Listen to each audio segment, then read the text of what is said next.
सतनमो आदेश गुरुजी को आदेश पडभाव दादा गुरु चैतन्य सिद्ध सद्गुरु मत्स्येंद्रनाथचा आपको आदेश गोरखनाथ बाबा को आदेश अलग निरंजन आदेश। आजचा विषय म्हणजे सर्वसामान्यांना पडलेला प्रश्न किंवा सांसारिक जीवन जगत असताना परमार्थ साध्य करताना एका साधकाला किंवा एका पूजा करणाऱ्या भक्ताला जो खास करून मनामध्ये अवश्यपणे एकदा कोणा येणारा प्रश्न म्हणजे की आम्ही मांसाहार करत आहोत तर घरामध्ये पूजा केलेली चालते का, किंवा आम्ही मांसाहार करत नाही परंतु घरातले मांसाहार करतात तर घरामध्ये पूजा केली तर चालते का। काही जणांचे अनुष्ठान चालू असतात किंवा साधना चालू असतात, मग या साधनाच्या कालखंडामध्ये अनुष्ठानच्या कालखंडामध्ये समजा आम्ही एखाद दिवस नॉनव्हेज खाल्लं तर मग आम्ही सेकंड डेला ते जर अनुष्ठान कंटिन्यू केलं तर चालते का, किंवा मी बरेच वर्ष झालं नॉनव्हेज सोडलेलं आहे परंतु अजून मला इच्छा होत आहे नॉनव्हेज खाण्याची, तर याच्यामुळे माझ्या भक्तीवरती काही फरक पडेल का। मग थोडक्यामध्ये ना कुठेतरी हा संदर्भ किंवा आजचा विषय हा खास करून आपण नॉनव्हेज खाऊन देव साध्य करू शकतो का किंवा नॉनव्हेज खाऊन देव साध्य करता येतो का, ह्या सर्व गोष्टींवरती प्रकाश टाकणारा आजचा व्हिडिओ होणार आहे। पहा, सर्वप्रथम तर मी तुम्हाला सांगितले की आपला कोणताच देव, वेद, शास्त्र किंवा ग्रंथ हे कधी सांगत नाही की एखाद्या मुख्य प्राण्याची तुम्ही हत्या करा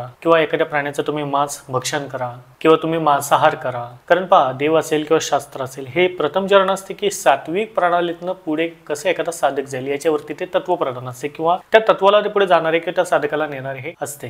बरं, आपल्या संतांची शिकवण आपल्याला काय शिकवते किंवा दत्त संप्रदायामध्ये दत्त महाराजांची शिकवण असेल किंवा आपल्या नाथ स्वामींची शिकवण असेल हे आपल्याला नक्की काय शिकवते। मनुष्य असेल किंवा प्राणी असेल, प्रत्येक मनुष्यामध्ये प्रत्येक प्राण्यामध्ये जीव आहे, त्या जीवामध्ये ती आत्मा आहे आणि परमेश्वराचा वास जर पहिला हा खऱ्या अर्थी कुठे असतो तर तो आत्म्यामध्ये असतो। पहा, याचे सुंदर वर्णन आपल्याला नवनाथ भक्तिसारमध्ये सुद्धा सापडते। ज्यावेळेस मत्स्येंद्रनाथ स्वामी तप पूर्ण करतात आणि दत्त महाराज त्यांना अनुग्रहित करतात, ज्यावेळेस दत्त महाराज त्यांच्या गाण्यामध्ये मंत्रावळी फुंकतात किंवा मंत्र देतात त्यावेळेस दत्त महाराज हे प्रभू मत्स्येंद्रनाथ महाराजांना विचारतात की ईश्वर कोठे आहेत ते आता सांग। त्यावेळेस एक सुंदर तिथे पंक्ती हे मत्स्येंद्रनाथ महाराज सांगतात की जळी स्थळी काष्टी मही पर्वता ईश्वर नांदे सर्वस्वी। याचा अर्थ काय होतो, जी चेतना आहे, जे जग आहे, या जगाच्या या सृष्टीच्या कणाकणामध्ये ईश्वर हा नांदत आहे। म्हणजे इत्र इत्र तत्र तत्र परमेश्वर, म्हणजे जिथे दिसेल तिथे ईश्वर आहे, ईश्वराची सत्ता आहे। आपण ज्या गोष्टीकडे पाहतो तर प्रत्येक गोष्टीमध्ये चेतना आहे, त्या प्रत्येक गोष्टीमध्ये जीव आहे। म्हणजे सांगण्याचं तात्पर्य काय आहे की ही संपूर्ण सृष्टी ही ईश्वर प्रधान आहे आणि ईश्वरानेच निर्माण केलेली सृष्टीमध्ये खऱ्या भक्ताला किंवा खऱ्या साधकाचा जर विचार केला तर ज्याला सजीव असू द्यात किंवा निर्जीव असू द्यात तो सर्वच्या सर्व प्रणालीमध्ये ईश्वराला पाहू शकतो, तो पाहतो, तो खऱ्या अर्थी साधकाची पायरी म्हणा किंवा एखाद्या उच्चतम श्रेणीतला साधक म्हणा हा खऱ्या अर्थी संबोधला जातो। बरं, आता याही पुढे जाऊन आपण थोडक्यामध्ये जर तर्क वितर्क जर केलं तर मानवी देह हा खास करून मांसाहार खाण्यासाठी बनलेला आहे का हो, किंवा सायंटिफिकली जर आपण कारण जरी पाहण्याचा प्रयत्न केला तर मी असं म्हणेल की मुळात मानवी देह हा मांसाहार करण्यासाठी बनलेलाच नाहीये। कारण मांसाहार करणारे प्राणी किंवा इव्हन तुम्ही वाघ, चित्ता, वाघ जर पाहत असाल तर या प्राण्यांची जे दात असतात ते ऍक्च्युअल मध्ये ते दात मोठे असतात आणि सूळ असतात आणि या प्राण्यांची जी खाण्याची क्षमता पाहिली किंवा खाण्याची जर पद्धत पाहिली तर हे प्राणी ज्यावेळेस मांस भक्षण करतात हे मांस चवीने खात नाहीये किंवा ते मांस चगळून चगळून ते कधी खात नाही, ते जास्तीत गिळण्याचा प्रयत्न करतात। आणि मुळामध्ये पहा बरं का, यामध्ये त्या प्राण्यांच्या शरीरामध्ये असलेली जी आतडी असते ती मानवाच्या शरीरामधल्या आतडीपेक्षा 50 पटीने अधिक असेल अशा पद्धतीची आतडी त्या प्राण्यांच्या शरीरामध्ये असते आणि त्या आतडीमध्ये ऍसिडचं प्रमाण हे कितीतरी पटीने अधिक मानवी देहापेक्षा जास्त असते। थोडक्यात सांगण्यात तात्पर्य काय पहा बरं का, मांसाहारी प्राण्यांच्या शरीरामध्ये जे ऍसिड असते ते खास करून जे गिळलेलं मांस आहे ते पचवण्यासाठी बनलेलं आहे। म्हणजे त्या ऍसिडची क्षमता जेवढी तीव्रता त्याच्यामध्ये असते, जे खाल्लेलं मांस आहे ते लवकर ते डायल्यूट होते आणि डायजेस्ट होऊन त्या प्राण्यांना ते लाभते किंवा पचते थोडक्यामध्ये। परंतु मानवी वृत्ती जर पाहिली थोडक्यामध्ये आपल्या मानवी शरीरामध्ये ऍसिडचे जे प्रमाण आहे ते खऱ्या अर्थी तेवढं सफिशियंट किंवा पुरेसे नाहीच आहे। याला शास्त्रीय कारण किंवा दृष्टिकोनातून सुद्धा पाहण्याचा प्रयत्न करा बरं का। कारण ज्यावेळेस आपण मांसाहार करतो तर मांसाहार स्वतःच्या शरीरामध्ये पचण्यासाठी सुद्धा किती दिवस जातात हे सुद्धा तुम्ही गुगल करून सर्च करू शकता। बरं, आणि कोणत्या मांसाला चव आहे, कधी तुम्ही कच्चं मांस खाण्याचा प्रयत्न केलेला आहे का, कच्चं मांसाला कधी चव आहे का, जी चव आहे किंवा ज्या मांसाला जी चव येते ते पूर्णपणे जे काही मसाले असतील किंवा इतर ज्या गोष्टी केल्या जातात त्या अनुषंगाने त्याला आपल्या सोयीने चविष्ट बनवून ते खाण्याचा प्रयत्न आपण करतो आणि ते खातो सुद्धा। बरं, याही पुढे जाऊन एक विचार असाही करा की आपण मानवी देह आहोत, आपल्याला हा मानवी देह हा 84 लक्ष योनीतून मिळालेला आहे। बरं, आपण म्हणतो की सर्वश्रेष्ठ हा मनुष्य आहे किंवा सर्वात बुद्धिमान हा मनुष्य आहे, हा काय आहे समजून घ्या। शेवटी प्राण्यांची जी बुद्धी आहे मित्र म्हणेल कमरेपर्यंतच आहे, कारण प्राण्यांना सुद्धा काम आहे, मोह आहे, क्रोध आहे, त्या अनुषंगाने त्यांना विचार करायची क्षमता जी मानवी बुद्धीमध्ये आहे ते प्राण्यांमध्ये आहे का, निश्चितच नाहीये। आपण मानवी देहामध्ये जे रामनाम घेतो घेतो, नाथांचं नाव घेतो किंवा देवतेचे तुमचे इष्ट आराध्यांचे नाव तुम्ही घेता, ते नामस्मरण करण्याची ताकद प्राण्यांमध्ये आहे का? नाही. मग मनुष्यामध्ये आणि प्राण्यामध्ये फरक काय राहिला? मनुष्य जसं कुटुंब बसवतो तसं प्राणी सुद्धा कुटुंब बसवतो. तो प्राणी सुद्धा त्याचे पालन पोषण कुटुंबाचं करतो किंवा त्या कुटुंबाला लागणार सर्व जे काही खाण्याच्या योग आहे, कारण त्याचा जन्मचा मुळामध्ये खाण्यासाठी झालेला आहे, थोडक्यामध्ये उदरनिर्वाहासाठी प्राण्याचा जन्म झालेला आहे. याच्या पलीकडे त्याची बुद्धी आहे का? तर नाच्या स्वरूपामध्येच आहे. मग एवढ्या 84 लक्ष योनीतनं किंवा एवढ्या 84 लक्ष योनी पार करून जर आपल्याला मानवी देह मिळाला असेल तर या मानवी देहाचं ऍक्च्युअल मध्ये शरीरची संपत्ती आहे, भगवंताची संपत्ती आहे. त्यामुळे आपल्याला कळलं पाहिजे की आपण मांसाहार करताना किंवा मांसाहार करून आपल्याला देवपण हे मिळणार आहे का, साध्य होणार आहे का? इव्हन भगवद्गीता असेल किंवा भगवद्गीतेत तर खास करून याच्यामध्ये प्रभू श्रीकृष्णांनी खूप सुंदर वर्णन केलेलं आहे. नरक हे कोणकोणत्या पद्धतीचे असतात, कोणकोणत्या प्रकारचे असतात, आणि मांसाहार करणाऱ्या व्यक्तीला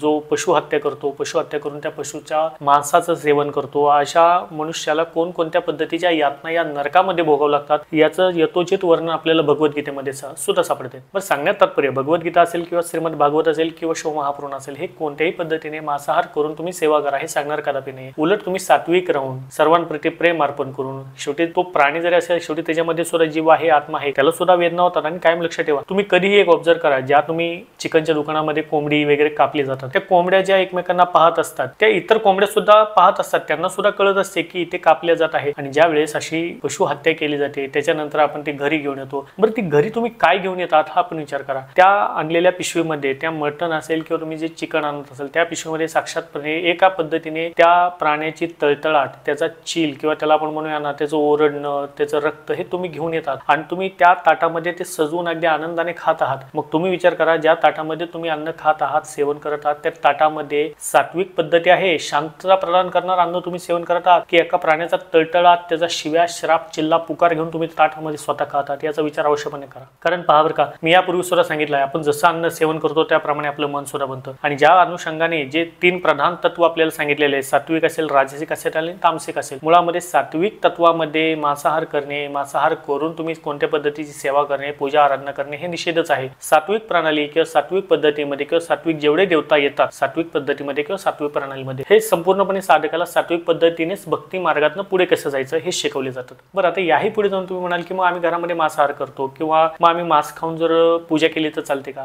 जास्त काही न बोलता मी तर असं म्हणेल की ज्या दिवशी तुम्ही आता मांसाहार करत असाल, मुळामध्ये अशी कोणतीही पूजा ही देवता ही मान्य करतच नाही. ज्या दिवशी तुम्ही आता मांसाहार केला असेल त्या सेकंड डेला आपल्याकडे काय ऑप्शन राहतो की डोक्यावर आंघोळ करणे, शुचिर्भूत होणे, घर स्वच्छ करून घेणे, मग तुम्ही पूजा करा. या पलीकडे आता सांगण्यासारख्यामध्ये काही नाहीच आहे. जोपर्यंत आपलं मन किंवा जी आपली नीती आहे ही स्वच्छ होत नाही ना, तोपर्यंत आपल्याला देवत्व किंवा देवपण हे प्राप्त कसे होणार? बरं, याही पुढे जाऊन मित्र म्हणेल की तुम्हाला मांसाहार सोडा मी जर म्हटलं तर तुम्ही काय ते सोडणार आहात का? कारण आपण वर्षानुवर्ष खात आलेलो आहोत, पिढ्यानपिढ्या खात आलेलो आहोत. तर सांगण्यात तात्पर्य की आपल्याला जर खऱ्या अर्थी भक्ती मार्गावरती पुढे जायचं असेल, साधक जर खऱ्या अर्थी बनायचं असेल ना, तर आपली भक्ती तुम्ही वाढवा, नामस्मरण वाढवा. कारण आपल्या भक्तीमध्ये, नामस्मरणामध्ये, आपल्या इष्ट आराध्या प्रति करत असलेल्या सेवेमध्ये एवढी ताकद आहे. तुमच्या मनातूनच ते खाण्याविषयी जी इच्छा आहे, लालसा आहे, आकांक्षा आहे, ती हळूहळू कुठेतरी कमी व्हायला सुरुवात होईल. मग यासाठी तुम्ही काय करायचं आहे? जास्तीत जास्त नामस्मरण करा, भक्ताचं, भगवंताचं नामस्मरण करा, घरामध्ये भक्ती वाढवा, नाथांची सेवा करा, दत्त महाराजांची सेवा करा, जे तुमचे इष्ट असेल, जे तुमचे आराध्य असेल त्यांची सेवा करा. तात्पर्य काय, यातून आपल्याला साध्य एवढंच करायचं आहे की आपलं अंतकरण हे खऱ्या अर्थी निर्मळ आधी झालं पाहिजे. आणि ह्या ज्या पायऱ्या असतात ना, ह्या स्टेपमध्येच त्या साधकाला खऱ्या अर्थी प्राप्त व्हायला सुरुवात होतील. आणि सेकंड पॉईंट, आता याच्यामध्ये म्हणाल किंवा बरेचसे असे मला प्रश्न सुद्धा येतात मोबाईलवरती की गुरुजी मी स्वतंत्र मांसाहार करत नाही, परंतु माझ्या घरातले आई वडील किंवा माझ्या घरातले लोक हे मांसाहार करतात. मग अशा वेळी गुरुजी आम्ही जी पूजा करत आहोत ती खऱ्या अर्थी आम्हाला मिळत असेल का हो, किंवा ती फलीभूत होत असेल का हो? तर हे उत्तर त्या लोकांसाठी आहे. समजून घ्या, घरामध्ये जर तुमच्या घरातील व्यक्ती मांसाहार करत असेल परंतु तुम्ही मांसाहार करत नसाल, निश्चितपणे तुम्ही साधना जी करत असाल, आराधना करत असाल, भक्ती करत असाल, त्याला तुम्ही पात्र आहात. कारण याचा जर उल्लेख किंवा तत्व जर देण्याचा मी प्रयत्न केला तर मी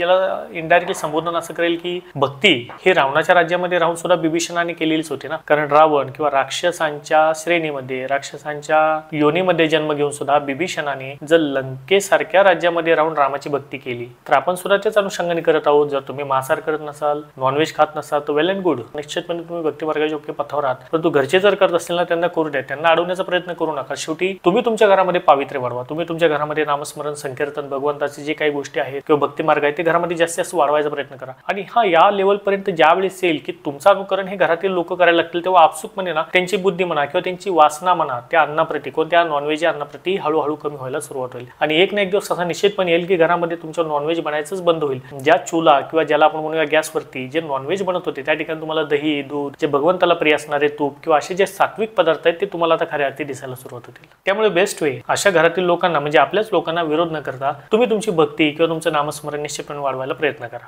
सेकंड प्रश्न, तुम्ही नॉनव्हेज खाऊन पूजा करू शकतो का? नॉनव्हेज ज्या दिवशी खाल किंवा नॉनव्हेज करून पूजा करणं हे मुळामध्ये पाप आहे. नॉनव्हेज खाऊन पूजा करणं हे एक प्रकारचं स्वतःवरती पातक लावून घेण्याप्रमाणेच आहे. तर नॉनव्हेज खाऊन पूजा करू नका. ज्यावेळेस तुम्ही नॉनव्हेज खायची तुम्हाला वेळ येईल किंवा तुम्ही नॉनव्हेज खाणार असाल तर सेकंड डेला जसं की आता यावरती कुठेतरी ऑप्शन म्हणून आपण सेकंड डेला आंघोळ करणार आहोत आणि शुचीवर उठून परत एकदा देवी सानिध्यामध्ये येण्याचा प्रयत्न करणार आहोत. त्यामुळे करा, पूजा करत आहात नाही, ह्या पूजा करण्याला महत्व आहे, परंतु पूजा करताना स्वतः शुद्ध असणे तितकंच महत्वाचं आहे. नंतर बरेच वेळा एक प्रश्न विचारला जातो, गुरुजी मी बरेच वर्ष आलं नॉनव्हेज सोडलेलं आहे, परंतु आता मला नॉनव्हेज खाण्याची इच्छा होते किंवा त्या नॉनव्हेजचा वास आला तर मला नॉनव्हेज खाण्याची इच्छा खूप होते, तर मी काय करू? पहा, इंद्रिय वश करणे, मन वश करणे याच्यावरती आपलं भगवद्गीतेवरती पूर्ण एक सिद्धांत प्रभू श्रीकृष्णाने मांडलेला आहे, अर्जुनाला सांगितलेला आहे. बरं, आता इंद्रिय वश करणे किंवा मन वश करणे हे म्हणजे एक प्रकारची सचोटी आहे, खूप मोठं कार्य आहे. ह्याला खूप सिद्ध लेवलला जावे लागते किंवा खूप काही गोष्टींवरती स्वतःवरती आळा हा घालावा लागतो. आपण वागत असलेल्या सर्व कृत्यावरती आळा सुद्धा आपल्याला घालावा लागतो ज्यावेळेस आपल्याला इंद्रिय हे वश करायचे असेल. मग आपण अशा वेळी काय करू शकेल? समजा तुमचं मन होत असेल की तुम्हाला हे खावंच वाटत असेल, जो नॉनव्हेज असेल, इतर पदार्थ, मी यापूर्वी म्हटलेलं आहे, जी मनाची गती आहे, जी मनाची तीव्रता आहे,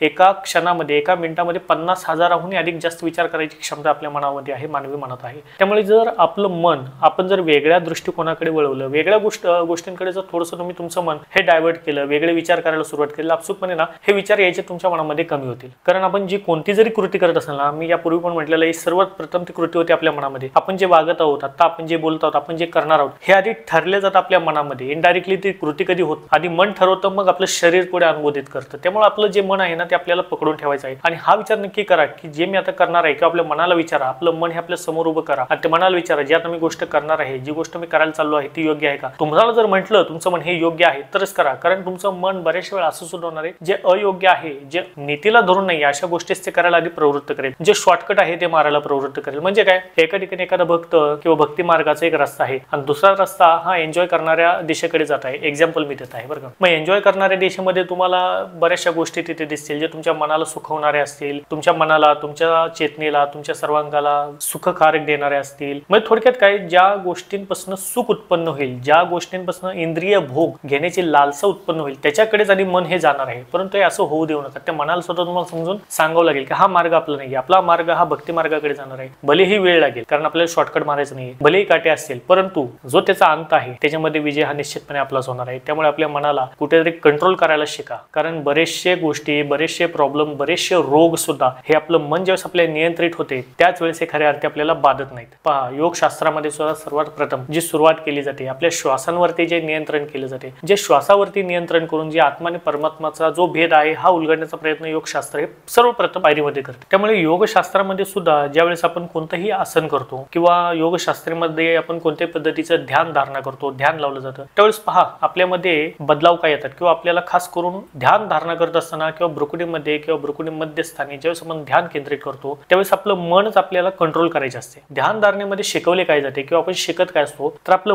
मन कंट्रोल कसे करायचे. कारण ज्यावेळेस आपण ध्यान धारणेमध्ये बसतो त्यावेळेस आपल्या मनामध्ये अनेकशे विचार जे येतात ते आपले मन आणत असते. मग याच मनाला कंट्रोल करण्यासाठी आपल्याला ध्यान धारणा वाढवावी लागेल. कारण एक म्हण आहे की शून्य असलेले मन हे निर्मळ असते. मग हे जर आपल्याला साध्य करायचे असेल तर आपल्याला ध्यान धारणा वाढवावी लागेल. आता फायनलाइज सांगताना मी यामध्ये आणखीन एक गोष्ट सांगेल की बरेचसे आता असेही काही देवता म्हणा किंवा असे काही तत्व आहेत जे तामसी ऊर्जा ग्रहण केल्याशिवाय करता येत नाहीत. परंतु हा एपिसोड जो आहे किंवा माझी जी सांगण्याची प्रणाली आहे किंवा नाथ धर्माची शिकवण, नाथपंथाची शिकवण हे लोकांपर्यंत प्रसार करताना मी तर एवढं सांगेल की जे नाथांनी आपल्याला शिकवलंय, जे दत्त संप्रदायाने आपल्याला शिकवलेलं आहे ते आपण फॉलो करत आहोत आणि करणार सुद्धा आहोत. त्यामुळे आपल्याला सात्विक जर म्हणायचं असेल किंवा आपल्याला भक्ती मार्गामध्ये निश्चितपणे जर प्रगती करायची असेल तर आपल्याला नॉनव्हेज किंवा मांसाहार करणे खऱ्या अर्थी हे बंद केलंच पाहिजे आणि ते करणं खूप महत्त्वाचं आहे. मनामध्ये येणारे निगेटिव्ह थॉट असतील किंवा आपल्या शरीरामधली निगेटिव्ह एनर्जी असेल किंवा कोणत्याही पद्धतीची बाहेरवादा असेल किंवा कोणत्याही पद्धतीचे नकारात्मक ऊर्जा किंवा नकारात्मक विचार किंवा नकारात्मक लोकांची संगत आपल्या बरोबर असेल तर सुरुवात ही आपल्याला आपल्यापासूनच करावं लागेल. त्यासाठी सर्वप्रथम आपल्याला काय करावं लागेल, आपल्या थाळीमध्ये वाढून येणारा अन्न हे बदलावं लागेल. मांसाहाराला पूर्णपणे बंद करून तुम्हाला शुद्ध सात्विक पद्धतीने पुढे जावे लागेल. निश्चितपणे भक्ती मार्गामध्ये ही सुद्धा पायरी आहे की शाकाहार आणि मांसाहार ह्यामध्ये शाकाहार ही सुद्धा भक्ती मार्गाची पायरी आहे बरं का. त्यामुळे भक्ती मार्गामध्ये पुढे जायचं असेल तर या गोष्टी फॉलो करायला शिका. आणि ज्या प्रश्नांचे उत्तर मी खास करून जे 2-3 प्रश्न होते त्यावरती जे मी सांगण्याचा प्रयत्न केला तुम्हाला कळालं असेल आणि आवडलं सुद्धा असेल. चला आजच्या भागाला मी इथेच थांबवतो आणि असेच नवीन व्हिडिओ पाहण्यासाठी तुम्ही आपल्या चॅनलला लाईक करा, शेअर करा आणि सबस्क्राईब करायला विसरू नका. भेटूया अशाच नवीन भागामध्ये नवीन माहितीचा. तोपर्यंत सर्वांना सत नमो आदेश गुरुजी को आदेश अलख निरंजन आदेश.